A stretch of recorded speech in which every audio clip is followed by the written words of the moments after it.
Hey everyone, so One Piece chapter 1053 just came out, and this was a pretty exciting chapter across the board, especially Green Bull, who is, I think, one of my favorite character introductions that we've had in a long time. So I'm going to get to him in a second. First, I want to talk about the thing that was most hyped from last chapter, which was the new emperors and the bounties.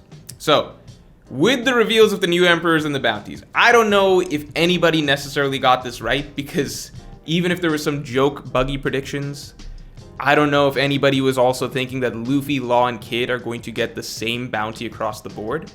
We'll get into why that is in a second, but let me just talk about, so with the new bounties and the emperors, I think there's two ways that we can talk about it, right? So one, is it exciting / satisfying, right? Is it hype, whatever? Two, do these make sense, okay? So, let's talk about first, do they make sense? All right, do they make sense?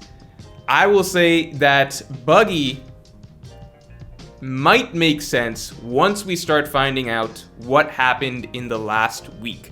Because there's some quotes from this chapter that seem to indicate that a lot has been going on. There's been a huge mess going on outside of Wano for the last week. Even if we just look at the last time that we checked outside of Wano, which was between Act 2 and Act 3, Sakazuki Akainu is already talking about we don't have the manpower. They keep talking about we don't have the manpower to spare on Wano. Green Bull mentions that again as well partway through this chapter. They don't have the manpower, which means some crazy stuff is going on outside of Wano. It sounds as though a lot has changed outside Wano. So, I have a feeling that Buggy, he did his usual thing where he, trips essentially into a higher status. So something has changed from before to after, where Buggy is now ascended in the hierarchy of the pirate world. I am not of the opinion that it would make any sense for Buggy to be an emperor as is, with what we knew of him and his, fleet beforehand, simply because I've seen people saying like, oh, it makes sense that Buggy's an emperor because, he has a lot of people working under him. So to be an emperor, you need a large force underneath you, you need a territory, etc. That is true. But at the same time, we know that Buggy's force was ridiculously weak, to the point that probably anyone with Conqueror's Haki could walk through and knock them out.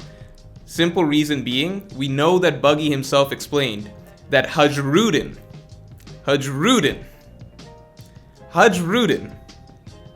was his top S tier. Hajrudin and his giants were their top S tier squad.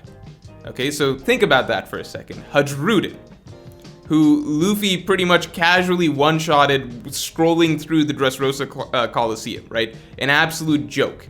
Hajrudin, who just about barely managed to beat one of Doflamingo's officers, right? And it shattered like every bone in his body trying to do that. And that was Buggy's top guy.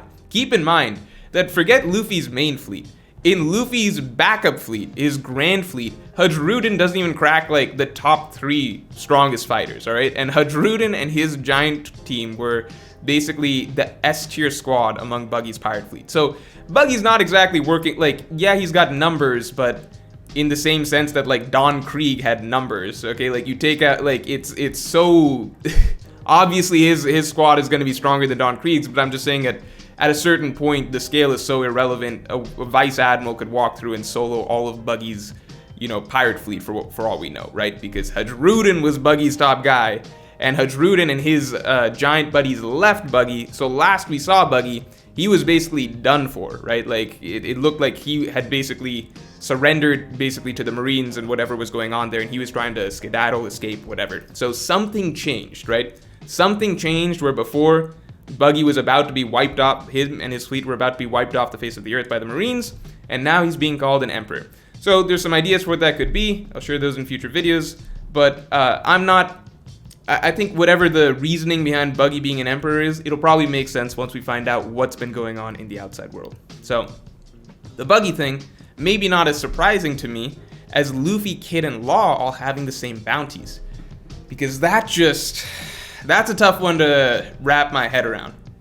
Because, okay, even if we assume that it seems like the world government just arbitrarily decided that, you know what, Kaido and Big Mom were defeated, we are not super interested in the details of who did what, let's just assume that Luffy, Kid, and Law had equal contributions, even though we, the reader, obviously know this makes It's completely false, and that Luffy took on Kaido straight up 1v1 and actually overpowered him, whereas Kid and Law, through teamwork and some shenanigans and a bit of luck and TNT and bombs and stuff like that, and a big hole that Big Mom fell down, they were able to take out Big Mom, who was the lesser of two evils, while Luffy individually took on clearly the greater of two evils, right, and defeated him by himself. So, the world government doesn't know any better. Maybe they just assumed, okay, Luffy, Kid, and Law, split the credit, 3-3-3 across the board. That would make sense, kind of, if not for the fact that Law and Kid have basically terrible crews. Law's crew is I don't think Law's crew would even crack the Grand Fleet division of Luffy's armada, right? Kid has Killer, but besides that, he has basically no one. So their crews, you could combine their crews, and it's not even close to as good as the Straw Hat crew. The Straw Hat Pirates, you could argue they're the strongest crew in existence right now. I mean, look at what Zoro and Sanji did to King and Queen. So Luffy not only very possibly has the strongest pirate crew in existence, whereas Kid and Law have nothing, Luffy also has a gigantic armada filled with literally many of the New World's best fighters. Remember, the Colosseum was filled with many of the New World's best fighters coming together. They all decided to join forces underneath Luffy. So from across the New World, Luffy has a gigantic fleet, 5,600 strong, who are already going out and creating waves in the New World, as we saw after the chapter 903, where Luffy got his first, 1.5 billion berry bounty. So they've been making waves throughout the New World. So he's got that gigantic fleet. Kid and Law have nothing. And Luffy has the allegiance of so many nations.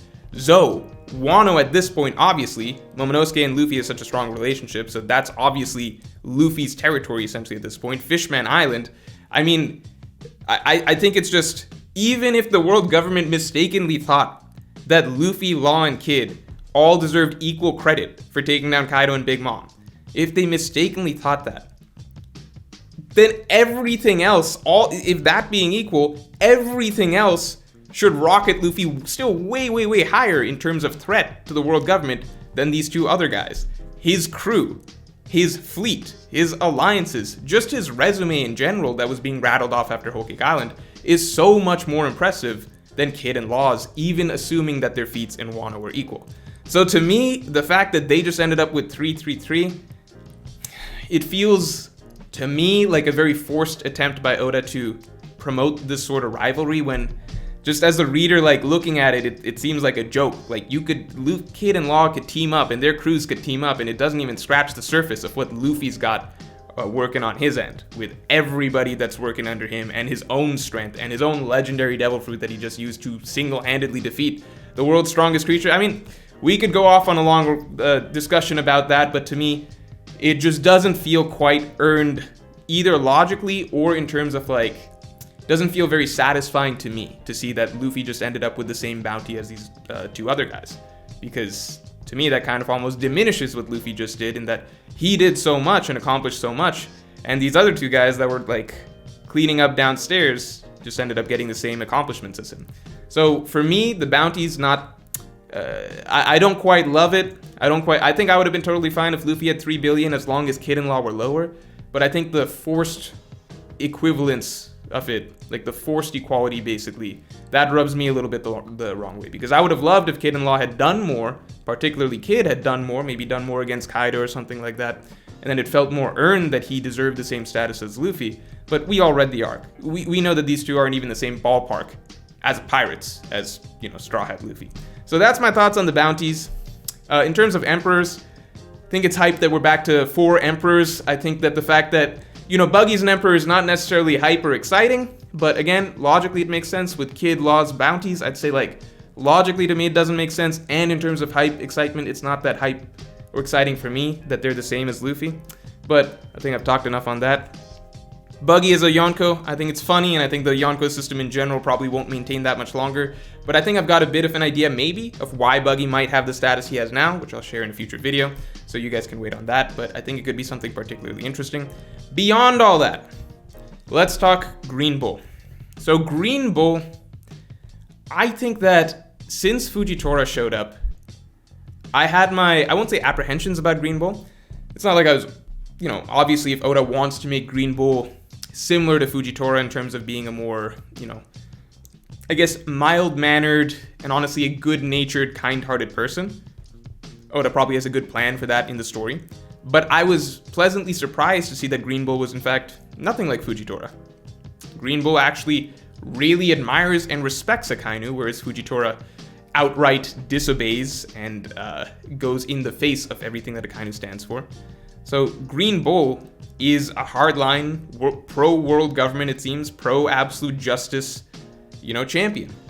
And that's actually really refreshing to see as we're heading towards the final segment of the story where the Marines are going to be the big bad guys. So with the Marines being set up as the big bad guys, I personally do like seeing that, it's not just Akainu and Kizaru that are going to be, going hard against the Straw Hats. It seems like Green Bull is going to be a very significant obstacle as well in this endgame section because he is 100% on board with everything that the Marines represent right now. So he's 100% probably going to be, I said 100% probably, 100% let's say probably, let's say probably going to be one of the final obstacles alongside Kizaru, alongside Akainu for the Straw Hats in the endgame of the story. So that's a pleasant surprise, as well as the initial showing that Oda gave him. I said before that I was a little, underwhelmed by the idea of a plant-based opponent, just because in my mind, plants are not a particularly intimidating or powerful ability. But results speak for themselves. I think that this was actually one of the craziest and most impressive and most meaningful feats that we've gotten over the course of the entire series, because it answered conclusively, and I think almost conclusively without a doubt, a long running discussion, right? And you could say that, it was clear all along that admirals are way above commanders, stuff like that. You could say it's clear all along that admirals equal to Yonko, whatever. But really, it's not factually clear because we never truly, in the story, got a factual showing that shows something that, like, look, if an admiral fights a Yonko commander seriously, an admiral wins easily. We never got that so far, right? We got in Marineford, we got Kizaru versus Marco, we got Aokiji versus Jozu, things like that. And sure, you can assume that, hey, if an admiral went all out, they would probably beat up a commander pretty easily. You could assume that, but the fact is that this has been a debate ongoing in the community for a long time, which is how far off are commanders from admirals, right? And I'm not going to say that King and Queen are representative of all commanders, but it is kind of crazy that Green Bull showed up and Oda kind of just stamped definitively into the story that, yeah, Green Bull as an admiral, if he's serious, he can take these two guys out, as well as a bunch of the other beast pirates, with basically no sweat, which is pretty insane. And I think that does a lot to suggest that, Yonko admirals, same tier, however you want to power scale or whatever, it does a lot to suggest that, the one thing we're still kind of missing, basically, that Oda hasn't quite definitively shown to the reader is basically what happens if a fully healthy admiral fights like a fully healthy Yonko. Because if you remember, Whitebeard obviously heavily injured, very old, etc. It's hard to kind of judge based off of him and Akainu, but that's the one thing we're still kind of up in the air about. Like, you have readers now asking, hey, what would have happened if Green Bull ran into Kaido? Is Green Bull an even bigger threat than Kaido at the moment? Some people are thinking. I personally don't think so. I personally think that Green Bull has no shot walking up to this alliance. I think he's quite overconfident walking up to this alliance, thinking that he can just wipe out all three of these captains, as well as their crews, as well as all of the samurai of Wano, considering that just now this whole squad basically took out 2 Yonko and their crews. So I have my doubts, but it does seem as though Green Bull is set up to shake things up in some way. So I imagine that he'll be effective in some way. I don't think Oda would just introduce an admiral and have him be completely stomped by the alliance. I think that'd be kind of crazy. So I imagine Green Bull is about to be effective in some way, or at least shake things up in some way, and I'm definitely looking forward to that. But overall, love the appearance, love the attitude of the character. I like the fact that this final admiral does just seem to be a bit more of a classic villain. I love Fujitora as a character. I love what he represents in the story. But when we're heading towards the endgame, final war, etc., I like the idea of just also knowing that, hey, there are some actual straight-up villains that need to be defeated come battle time. So, love the introduction of Green Bull. Last thing I'm going to talk about that I really loved, my favorite panel in this chapter, was the huge fireworks display.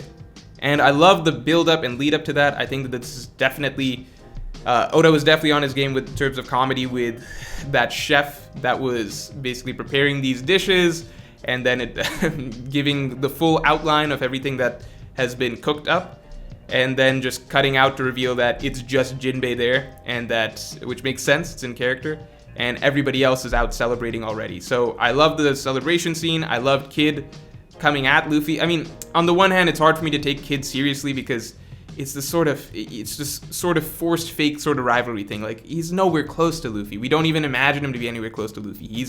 But on one hand, Oda's saying, oh, well, he deserves the same bounty. On the other hand, it's like, but he's not an emperor. It feels very forced to me to suggest that Kid has anything to do whatsoever with even imagining himself to be a rival to Luffy in any sense of the word. But I like the fact that, kind of similar to how way back in the story, Shanks was able to grab Mihawk and pull him in and have a good time, right? Not saying that Shanks and Mihawk aren't rivals. I'm not talking about in that sense. I'm just talking about like a character that normally is antagonistic towards another character, but pulling them in to have a good time and party and getting them to enjoy the fun and the merriment and everything like that. It was cool to see here between Luffy and Kid. So I like that. Love the fireworks display panel. I thought that's one of the most, honestly, one of the more memorable panels in Wano in general for me. It just felt very climactic, very, I think that's a more spectacular display in terms of parties that we've kind of seen over the course of the entire story. So felt good to see. Felt good to see everybody partying and everything like that. In my stream, people were talking about how this is the biggest smile we've seen from Zoro maybe in the entire series, and I think that might be true. So overall, I think good party scene. Probably will continue a bit into the next chapter unless Green Bull, quote unquote, crashes the party. And finally, we have the reveals of Sukiyaki being the Shogun. I think that I'm 100% sure. I think Randy Troy was talking about that for a long time, so shouts to Randy. And on top of that, we got the reveal that Pluton is in Wano, and I wonder if we're going to get that reveal maybe next chapter, maybe kind of coinciding with Green Bull, maybe finding that information as well, if that's being shared between Robin and Sukiyaki. Obviously, strong parallels here to the ending of Fishman Island, with Robin there having the conversation with Neptune, finding out that Poseidon is here, and finding out exactly what Poseidon is. That it's Shirahoshi. Here, pretty much the exact same thing, finding out that Pluton is in Wano. I hope that next chapter we find out where it is. Again, some people in the stream were discussing, saying that, hey, it might be underground, maybe close to where Kaido and Big Mom are, honestly, just because Pluton takes after Hades, god of the underworld, so that would be interesting to see as well. So we got a long break ahead of us, but there's a tremendous amount of points that came out of this chapter specifically to discuss. So there's a lot of things for us to spitball and speculate on over the course of the next 4 weeks. So chapter 954, obviously going to be one of the most highly anticipated One Piece chapters in a long time. And I think, we'll just stick out this break together. And if you want to get my extended thoughts on this and any other topics, you can support me on Patreon, link in the description below. If you enjoyed this video, then like and subscribe, and I will talk to you all later.